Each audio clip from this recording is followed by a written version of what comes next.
Oui, les compagnons regardèrent le hobbit qui avait mal après s'être moqué du nain qui n'était quand même pas né de la dernière pluie et qui, avec tous ses pouvoirs qu'il avait récemment acquis en se réincarnant, se permit de reprendre son apparence de nain. Oui, il avait le pouvoir. Tous les aventuriers, quand même très inquiets, s'y retrouvaient dans ce monde de vélociraptors et de tyrannosaures et qui attendaient les augures et les auspices du seul personnage capable d'en faire dans leur groupe, c'est-à-dire le nain.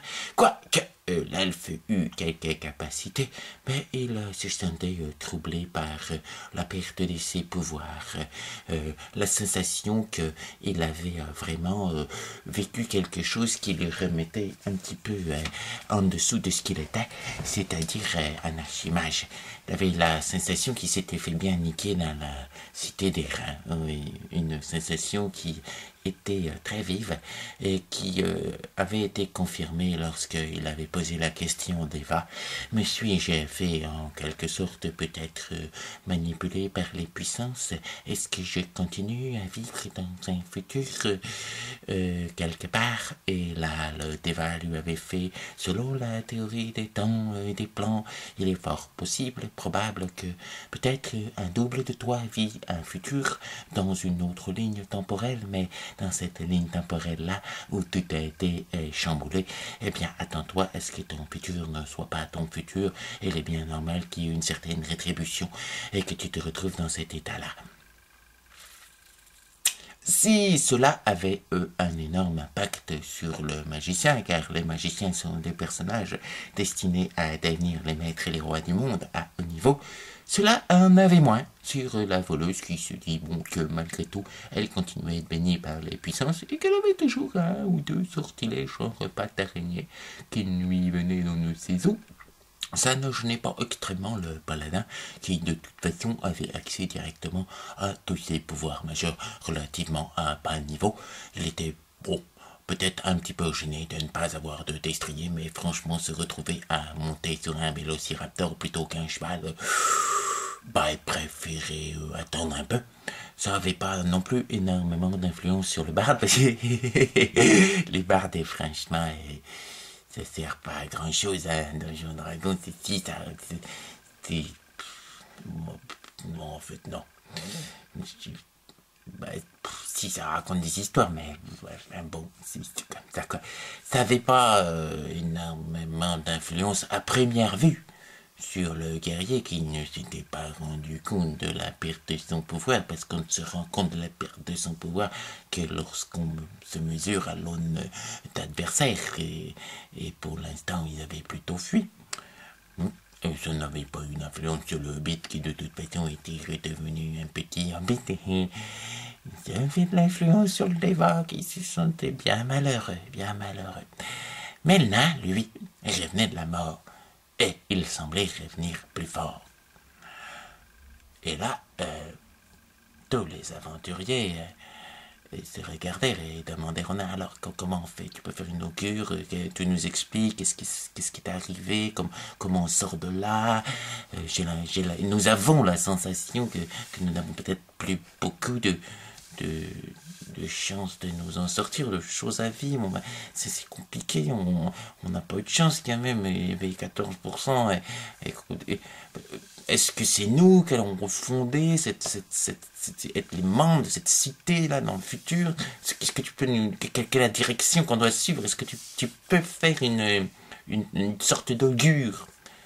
Et là, le nain réfléchit bien, pesa le pour et le contre, après avoir été très proche de son Dieu, regardera droit dans les yeux tous ceux qu'il pouvait encore regarder dans les yeux, c'est-à-dire tellement il faisait un petit bâtard de hobbit, et fit, il y a bien une solution, j'en vois une.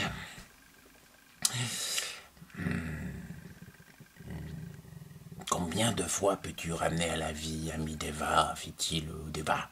Le Deva, je vous ai dit, je ne peux pas le faire trop de fois. Normalement, si j'ai le pouvoir encore 2 fois, et puis c'est une réincarnation, c'est pas me ramener à la vie. Hein. Oui, c'est dommage parce qu'on aurait pu tous mourir et tous réincarner. Voilà, ça on aurait pu. Comme ça, on aurait repeuplé le monde et entre nous, d'hommes et poulpes, mais qui peuvent prendre n'importe quelle apparence et continuer à avoir la psychologie.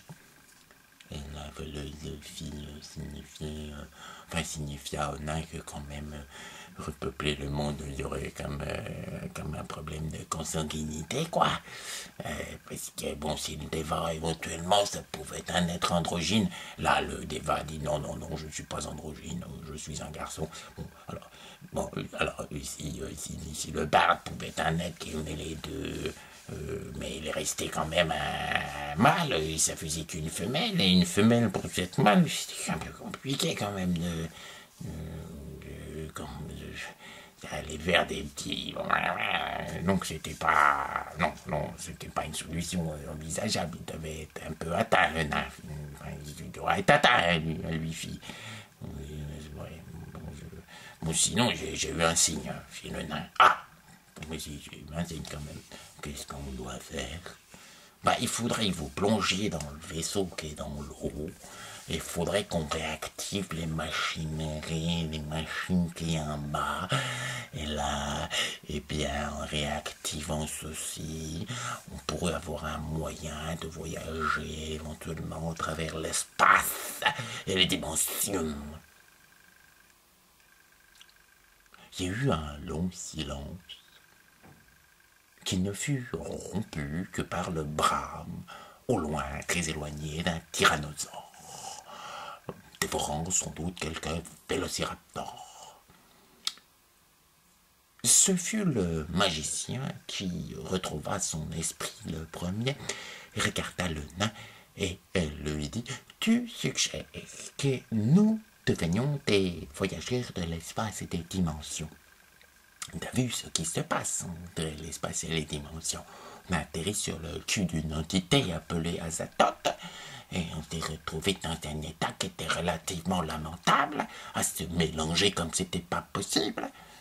Et tu souhaites que nous nous lancions dans ce genre d'aventure. » Là, le nain eut une réflexion qui n'était pas dénuée de bon sens. Tu crois qu'on a d'autres choix? Tu veux rester parmi les dinosaures et les vélociraptors? C'était une réflexion avec une logique toute naine qui fit se demander à certains d'entre eux si ce ne serait pas idiot de mourir pour revenir dans cette race qui avait visiblement certains bonus.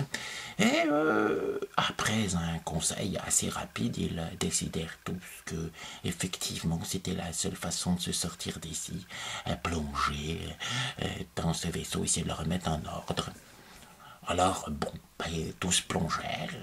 Grâce au conseil au savoir du nain, ils ouvrirent une porte, ils passèrent un sas, ils rentrèrent tous. Enfin, ils eurent du mal pour certains, surtout le bit.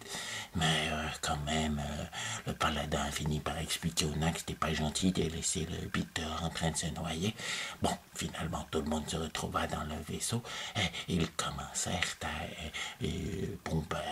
se mettre à l'ouvrage sous les bons conseils du nain. Et puis aussi du magicien elfe qui avait quelques dons pour comprendre certaines choses. Et aussi étonnamment du barde qui avait un savoir, comme tous les bardes. Et là, étonnamment, il connaissait ces choses-là.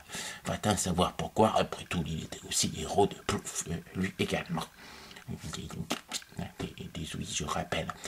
Donc, ils se mirent à l'ouvrage, et évidemment, c'est toujours un peu comme les Ewoks dans Star Wars. Il y a un personnage qu'il faut éviter de mettre dans un vaisseau spatial, ça c'est un Ewok. L'équivalent à Donjon Dragon, c'est un Hobbit.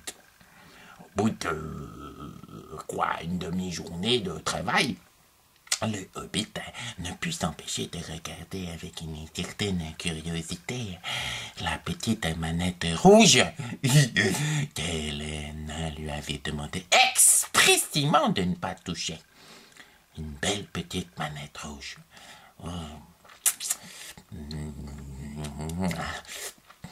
Le Hobbit appuya sur la manette rouge. Là, il y eut un grand flash de lumière. Le nain eut à peine le temps de dire « Eh merde !» Et La suite la prochaine fois.